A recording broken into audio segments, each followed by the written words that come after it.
2021년 2월 5일 금요일 새벽 설교입니다.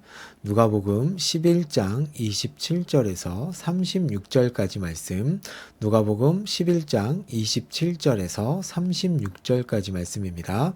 우리의 사명은 빛을 드러내는 일, 우리의 사명은 빛을 드러내는 일이란 제목으로 새벽 말씀 보도록 하겠습니다.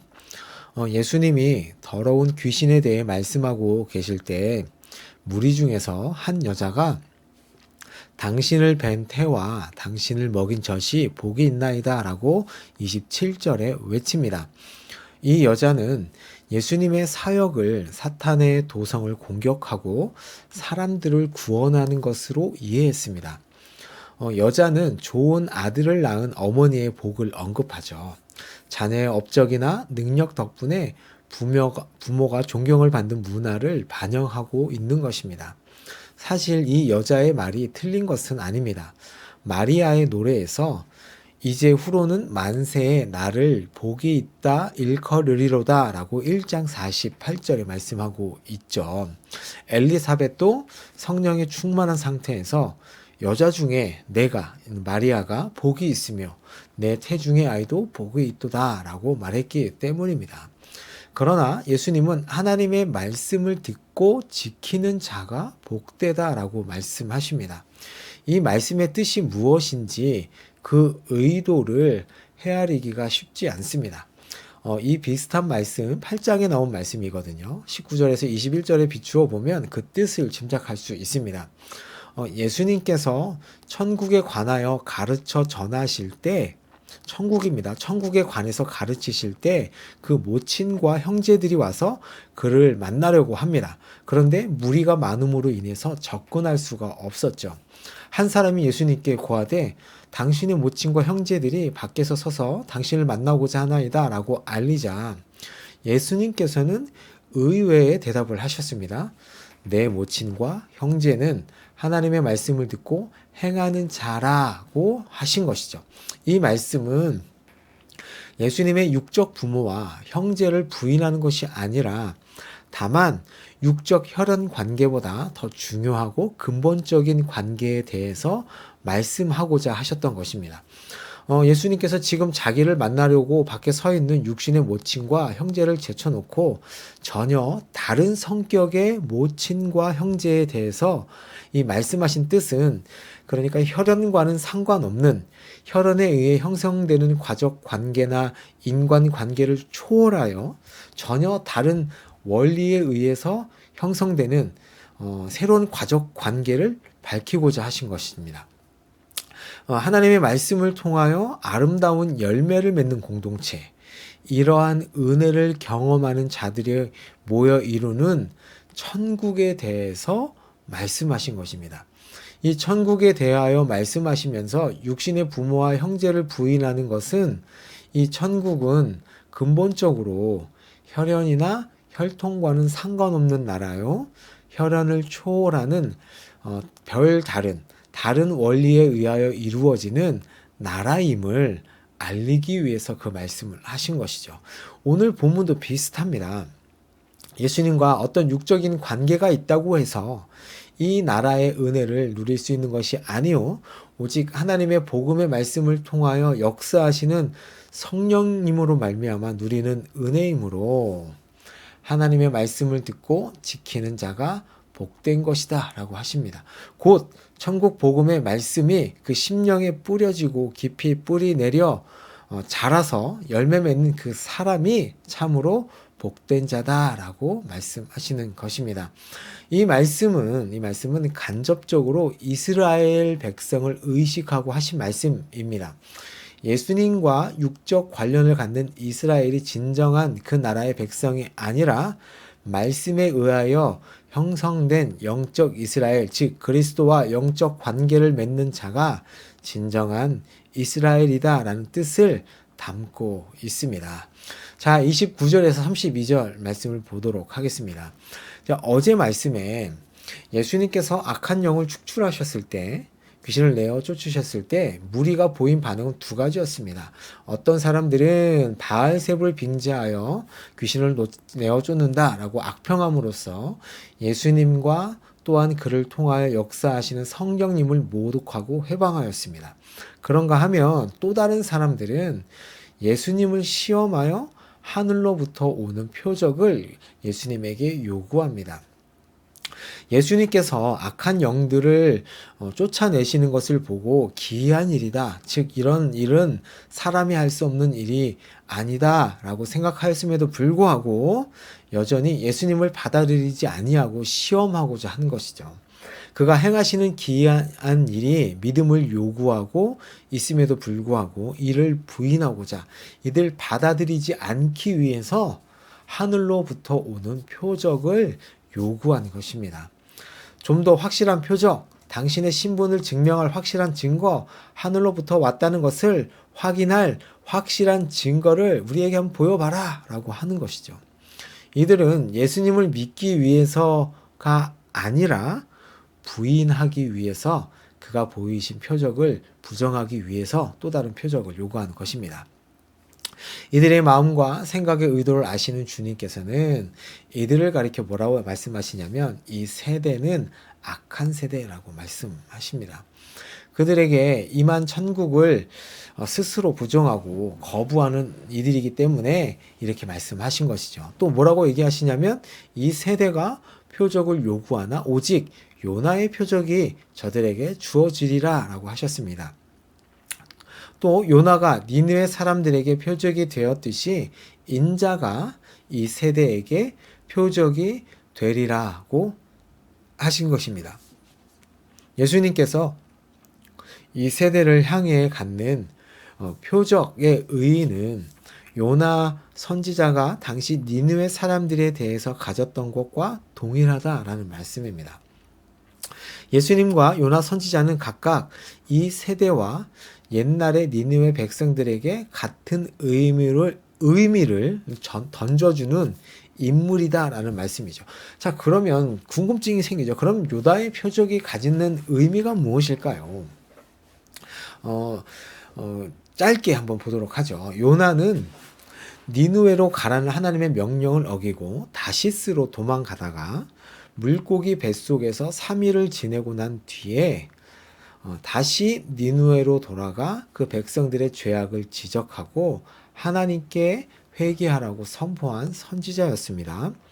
하나님께서 이 이방의 땅에 죄악이 내 앞에 상달되었다라고 선포하라고 하셨지만 그 이면에는 하나님의 사랑과 관심이 있음을 요나 선지자는 알고 그 명령을 하나님의 명령을 거부하는 것입니다. 왜냐하면 나중에 이 이방 나라를 통해서 이스라엘의 운명에 큰 영향을 미칠 것을 알고 있었고 이 나라를 통해서 망할 것을 알고 있었던 요나 선지자는 그 기쁘게 그 명령을 따르기가 싫었던 것이죠.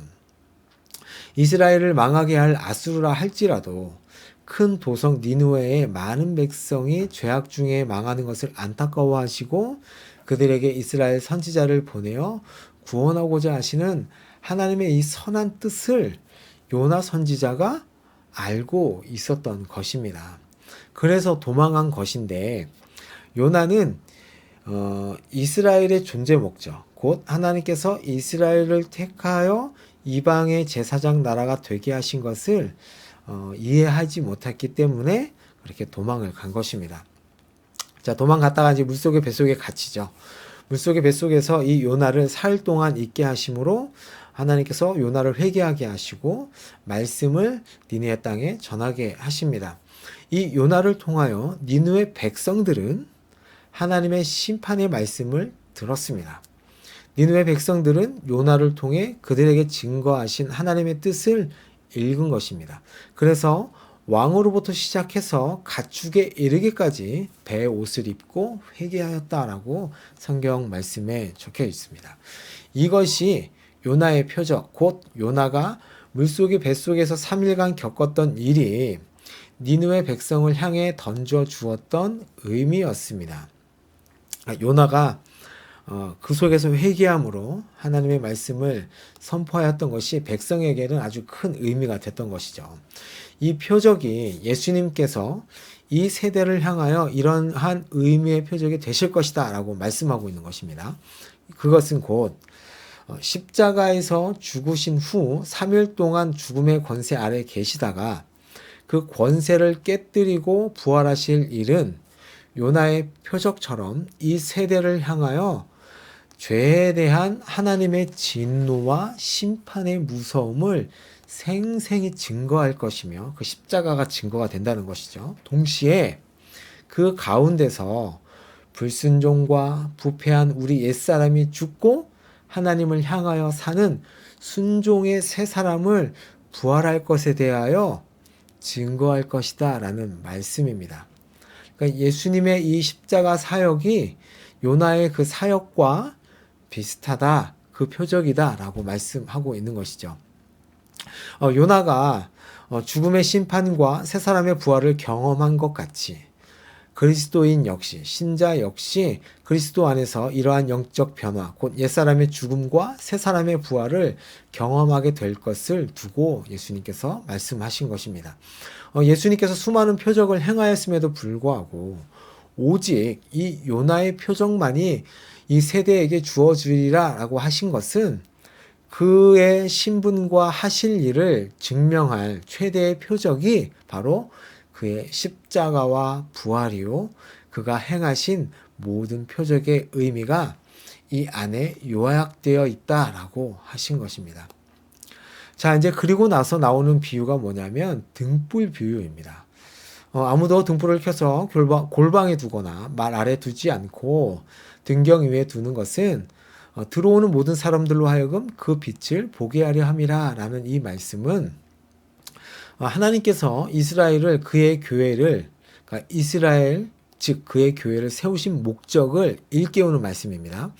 이스라엘은 그를 통하여 세계 모든 족속으로 하여금 축복받게 하시라는 목적으로 세워졌습니다.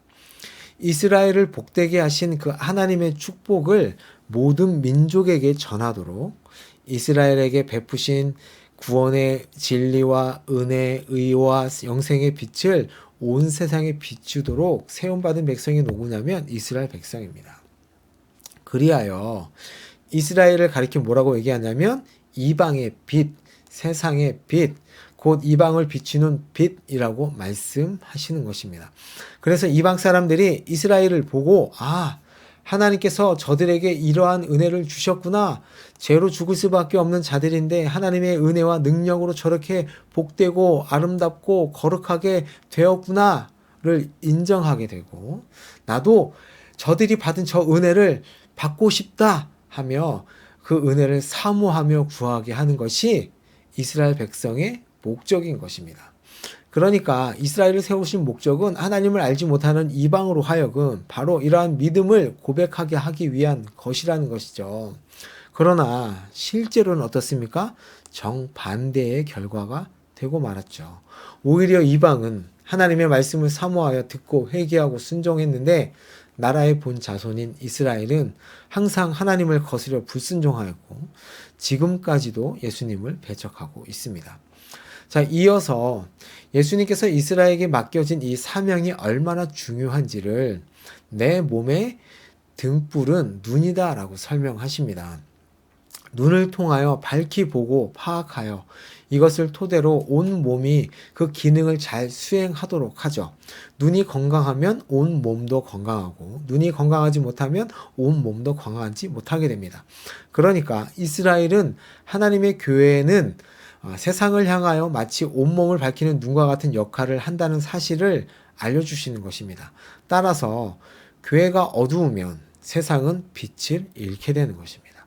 세상은 그 어디에서도 진리와 의와 생명의 빛을 발견하지 못하게 되는 것입니다. 그래서 35절에 너희 안에 이 있는 빛이 어둡지 않도록 주의하라고 하신 것입니다. 자, 이 빛이 너희 안에 있다라고 말씀하시죠. 그러니까 교회의 화려한 겉모습이 아니라 교회 안에, 우리 공동체 안에 의와 거룩과 생명이 있어야 한다는 것입니다. 그 안의 빛으로 말미암아 세상이 그 빛을 바라보고 하나님의 은혜를 알게 되어야 하는 것입니다.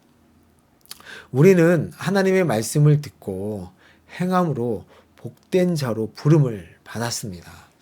영적 이스라엘로 우리는 부름을 받았습니다. 우리의 사명은 죄로 인해 끔찍한 죽음에 이를 수밖에 없는 존재였으나 하나님이 무한하신 사랑과 은혜로 구원받은 사실, 우리 안에 있는 예수 그리스도의 이 빛을, 이 구원을 세상에 드러내는 것입니다. 우리 교회 안에, 우리 공동체 안에 이 빛이 더 밝아지기 원하고 우리 각자도 우리 안에 있는 그 어두움의 모습을 제거하고 하나님의 빛이 더 드러나는 그런 삶을 살기를 원합니다. 또 오늘 하루도 그렇게 주님 안에서 빛을 드러내며 우리의 사명을 드러내며 살아나가는 여러분이 되시기를 예수님의 이름으로 축복합니다. 아멘. 기도하겠습니다. 하나님 아버지, 우리를 하나님의 영적인 자녀로, 복을 받은 자녀로 불러주셔서 이 세상의 진리와 의와 생명의 빛을 전하게 하시니 감사합니다. 우리 남문교회가 이 역할을 잘 감당할 수 있도록 은혜를 허락하여 주옵소서. 또한 우리 각자도 세상에서 빛의 역할을 감당하는 자로 살아가게 하여 주옵소서. 우리에게 주신 이 사명을 잊지 않고 살아가게 하여 주옵소서. 예수님의 이름으로 기도합니다. 아멘.